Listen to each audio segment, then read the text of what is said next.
Wait, Gus. Toby, come on. You get a treat too. Come on, Toby. Gus. Toby. Come on. There we go. Today, one second. That's my chin you're looking at right now, but I'm putting on my gloves backwards because for some reason I don't know where I get these gloves and why they're never a pair. I have like all these left-handed gloves. Why? How does that even happen? Hang on. Sorry, there's my chin again. Okay, Gus, we can commence with the walk. So today is, I believe, January 29th, and we hear in 2 Samuel that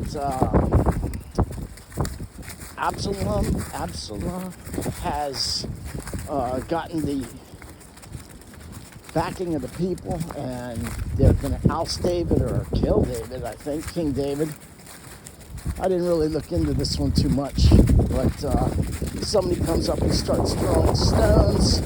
I believe a relative of Saul starts throwing stones and dirt at David and his men, and one of the men says, "Let me just go and lop his head off."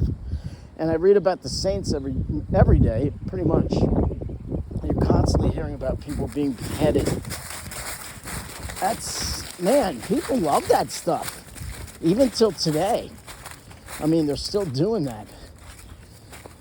I mean, that's pretty much a thorough way to dispatch someone. But, wow, that is cold-blooded, middle-age, older than middle ages business there, cutting people's heads off. Anyway, and David says, no, maybe God is telling him to throw rocks and stuff at him. Why should you do anything? Leave him alone. Let him do what he wants. Don't bother him. And then in the gospel, we were reading in Mark.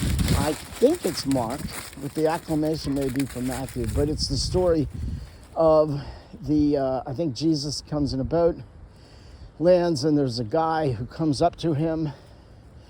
And again, it's a man possessed with a demon. He doesn't say, "What have you come to do with us?" Maybe he does.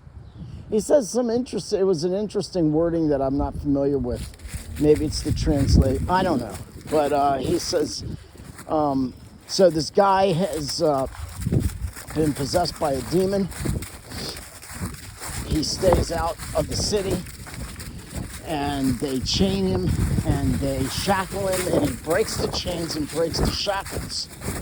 And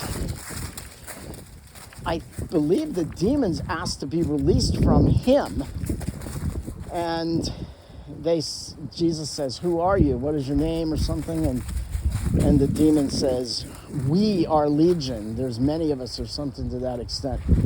And there's a bunch of pigs, hogs, whatever, being shepherded on the hill or the cliff.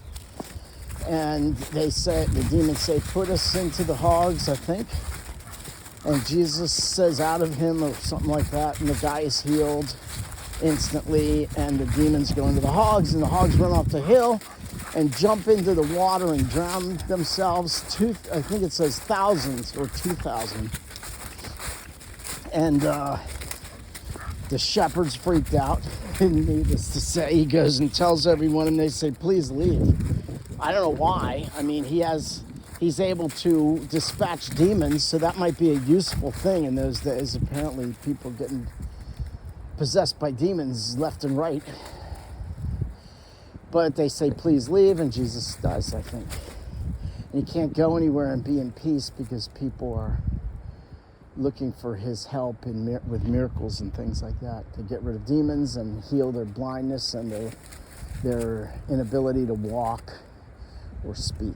So today, let's remember to ask the saints to pray for us.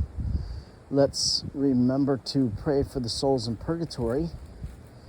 And let's remember that there are demons and that the demons recognize Jesus. Do we? Do you recognize Jesus? Do you recognize God in a country that is losing their ability to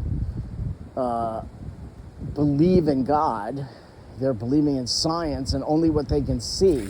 This country seems to want to believe simply what they can see and nothing else, as if we know everything, as if everything can be seen and understood, which it can't. I mean, God is all knowledge, all strength, all power, all forgiveness, all love. How can any human with our tiny brains wrap ourselves around or expect to completely understand something that is all that?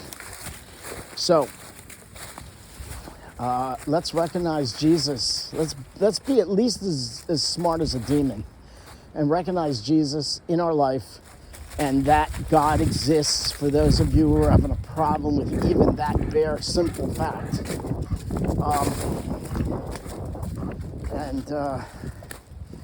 Pray for the saints. Stop. I mean, pray for the souls in purgatory and ask the saints to pray for us. I said stop, Gus.